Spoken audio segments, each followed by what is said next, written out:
Hi everyone. బావ మరదల ప్రేమాయణం part 4. గమనిక: ఈ పాత్రలు నటులకు సంబంధించినవి కావు. ఇది కేవలం కల్పిత ప్రయోజనం కోసం మాత్రమే. ఏదైనా తప్పులు ఉంటే క్షమించండి. మహాకు, సీతకు ఆందోళన మరింత పెరిగింది. వాళ్ళు వెంటనే శివకు ఫోన్ చేసి విషయం చెప్పారు. కొద్దిసేపటిలోనే సీత ఇంటికి చేరుకుంది. శివ అప్పటికే రుద్రకు ఫోన్ చేసి లక్కీ గురించి చెప్తున్నాడు. రుద్ర అన్నయ్య, లక్కీ ఇంకా అని అతని మాట పూర్తి చేయకముందే ఇంటి తలుపు తెరుచుకుంది. లక్కీ లోపలికి అడుగుపెట్టింది. లక్కీ అందరూ ఒక్కసారిగా ఆమె వైపు పరిగెత్తుకుని వెళ్ళారు. ఎక్కడికి వెళ్ళావు? ఇంతసేపు ఎందుకు ఫోన్ చేయలేదు? నీ ఫోన్ ఎందుకు స్విచ్ ఆఫ్లో ఉంది అంటూ అందరూ ఒకేసారి ప్రశ్నలు అడగడంలో లక్కీ కంగారు పడింది. అమ్మా, ఏమీ లేదు. క్యాబ్ టైర్ పంచర్ అయింది. నా ఫోన్ కూడా స్విచ్ ఆఫ్ అయిపోయింది. అంతే. కంగారు పడాల్సిన అవసరం లేదు. నేను క్షేమంగానే ఉన్నాను కదా, చూడు అని చెప్పింది లక్కీ. శివ మాత్రం కోపంగా, వేరే ఫోన్ నుంచి ఒక్క కాల్ చేయడం కూడా నీకు తెలియదా? మేమెంత టెన్షన్ పడ్డామో తెలుసా అని అన్నాడు.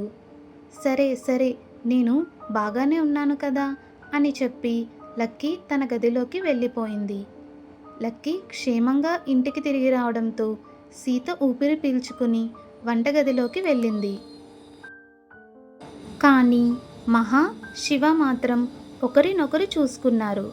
వాళ్లకు ఏదో తేడాగా అనిపించింది. ఇద్దరూ కలిసి లక్కీ గదిలోకి వెళ్ళారు. శివ ఆమె దగ్గరకు వెళ్ళి తలపై మెల్లగా చేయి వేసి, ఏమైంది అదృష్టవంతురాలా అని అడిగాడు. ఏమీ జరగలేదని చెప్పాను కదా అని లక్కీ తప్పించుకునే ప్రయత్నం చేసింది. మహా ఆమెను గట్టిగా చూస్తూ, నువ్వు సీతకు అబద్ధం చెప్పవచ్చు, మాకు మాత్రం చెప్పలేవు. ఏం జరిగింది లక్కీ అని అడిగింది. లక్కీ కళ్ళల్లో ఒక్కసారిగా నీళ్లు తిరిగాయి.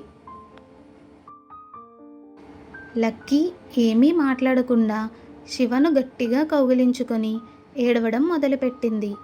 మహా, శివ ఇద్దరూ ఒక్కసారిగా భయపడ్డారు. లక్కీ ఏమైంది అని మహా ఆమెను దగ్గరికి తీసుకుంటూ అడిగింది. ఎందుకు ఏడుస్తున్నావు? మహా ఆమెను తన ఒడిలో పడుకోపెట్టుకుంది. కొద్దిసేపు ఏడ్చిన తర్వాత లక్కీ వణుకుతున్న స్వరంతో చెప్పడం ప్రారంభించింది.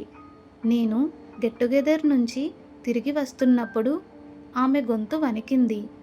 క్యాబ్లో వస్తుండగా డ్రైవర్ ఒక్కసారిగా రోడ్డు పక్కన కారు ఆపాడు. టైర్ పంచర్ అయిందని చెప్పాడు. ఏమైనా వేరే కారు వస్తుందేమోనని నేను కూడా కారు దిగాను. కొద్దిసేపు ఆగి కన్నీళ్లు తుడుచుకుంది లక్కీ. అప్పుడే అతను నన్ను బలవంతంగా కారులోకి తోసేశాడు. మహా కళ్ళల్లో కూడా కన్నీళ్లు చేరాయి. లక్కీ వణుకుతూ, అతను నాతో అసభ్యంగా ప్రవర్తించడం మొదలుపెట్టాడు. నేను చాలా భయపడ్డాను అని చెప్పి మళ్ళీ ఏడవడం మొదలుపెట్టింది లక్కీ. కానీ సరిగ్గా అదే సమయంలో ఎవరో అక్కడికి వచ్చారు. ఆ వ్యక్తి ఆ క్యాబ్ డ్రైవర్ను కొట్టి నన్ను కాపాడాడు అని చెప్పింది లక్కీ. శివ పిడికిలి బిగించాడు. అతని కోపంతో చేతివేళ్లు తెల్లబడిపోయాయి. లక్కీ కన్నీళ్లతో, ఆ వ్యక్తి సరైన సమయంలో అక్కడికి రాకపోయి ఉంటే అని చెప్పి మాట ఆపేసింది. నేను ఇప్పుడు మీ ముందు ఉండేదాన్ని కాదు అని ఏడుస్తూ అన్నది లక్కీ. శివ వెంటనే ఆమెను దగ్గరికి తీసుకుని, నీకేమీ జరగదు లక్కీ అని అన్నాడు.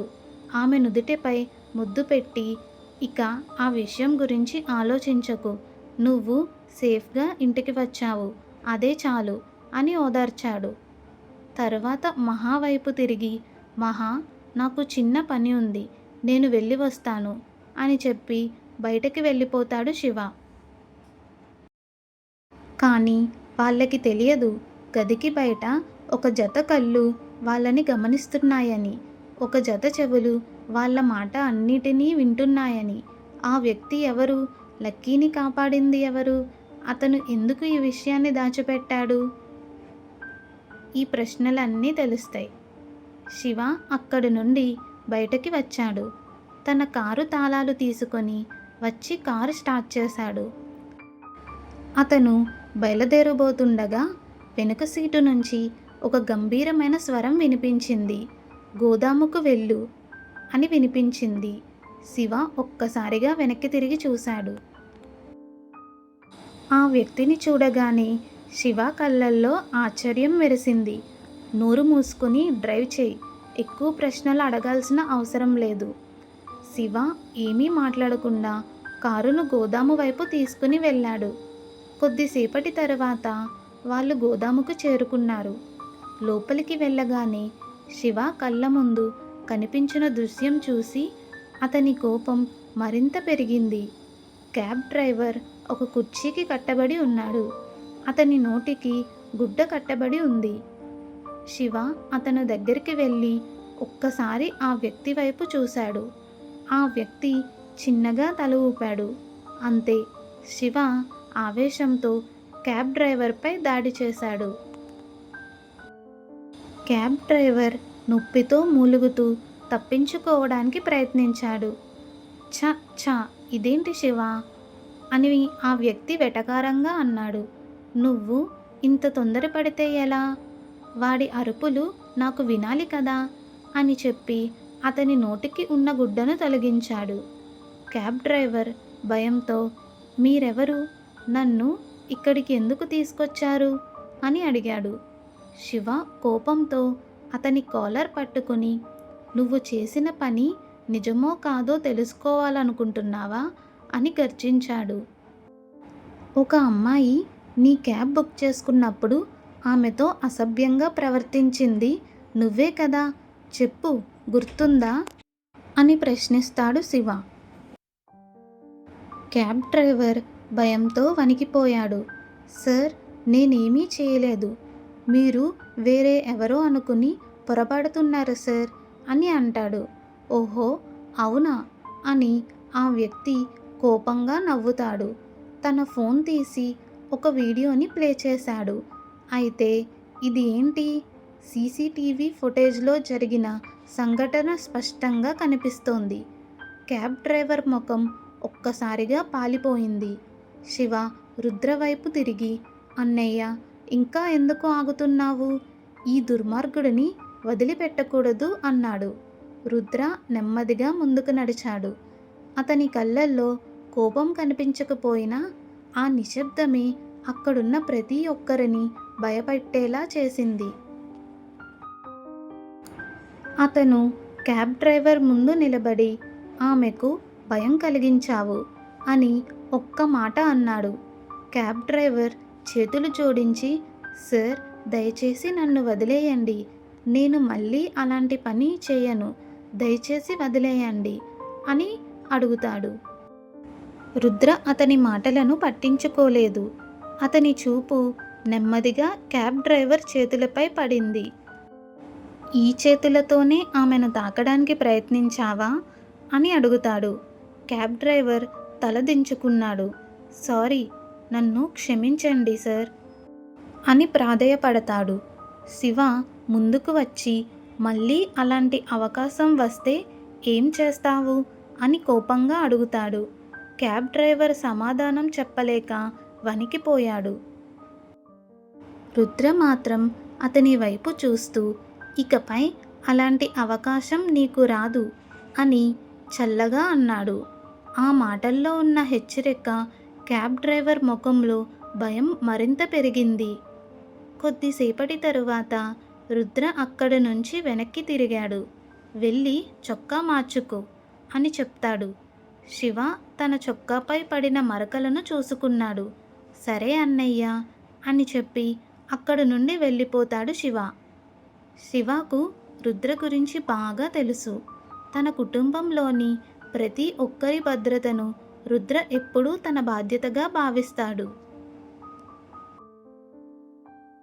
వాళ్లకు ఏదైనా ప్రమాదం ఎదురైతే దాని వెనుక ఎవరు ఉన్నారో తెలుసుకునే వరకు అతను ఆగడు. అందుకే శివ కూడా రుద్రను ఏమీ ప్రశ్నించలేదు. రుద్ర బయటకి నడుస్తూ ఒక్కసారి వెనక్కి తిరిగి గోదాము వైపు చూశాడు. అతని ముఖంలో ఎలాంటి భావం లేదు. కానీ అతని మనసులో మాత్రం ఒక్కటే మాట తిరుగుతోంది. నా వాళ్ళ జోలికి వస్తే పరిణామాలు చాలా తీవ్రంగా ఉంటాయి. మరోవైపు లక్కీ, శాంతించు. ఇప్పుడు నువ్వు సురక్షితంగా ఉన్నావు కదా, ఇంకా ఏడవకు. నాకు ఏడ్చేవాళ్ళు అస్సలు నచ్చరు అంటూ మహా ఆమెను ఓదార్చింది. లక్కీ చిన్నగా నవ్వింది. మహా కూడా ఆమెను చూసి నవ్వింది. లక్కీ మనసు కాస్త కుదుట పడిందని ఆమెకు అర్థమైంది. అప్పుడే కింద నుంచి సీత గట్టిగా పిలిచింది. మహా, లక్కీ, రాత్రి భోజనం చేయడానికి కిందకి రండి అని పిలిచింది. మహా వెంటనే మనం ఇక్కడే ఉండడం మన అదృష్టం, నేను ఇక్కడికే భోజనం తీసుకొస్తాను అని చెప్పింది. లక్కీ నవ్వింది. కొద్దిసేపటి తర్వాత సీత మళ్ళీ పైకి వచ్చి, నువ్వు ఒక్కదానివే వచ్చావా, లక్కీ ఎక్కడుంది అని అడుగుతుంది. మేమిద్దరం ఈరోజు ఇక్కడే భోజనం చేయాలని అనుకున్నాం. ఇంకా మేము మాట్లాడుకోవాల్సిన విషయాలు చాలా ఉన్నాయి అని మహా సీత అత్తయ్యకు చెప్పింది. సీత ఒక్కసారి నిట్టూర్చి, సరే మీ ఇష్టం అంటూ కిందకి వెళ్ళిపోయింది. మహా వెంటనే పళ్ళెంలో భోజనం తీసుకుని లక్కీ గదిలోకి వచ్చింది. ఇదిగో తిను అంటూ కొద్ది కొద్దిగా భోజనం తీసి లక్కీ ముందు పెట్టింది. లక్కీ చిన్నపిల్లలా నోరు తెరిచింది.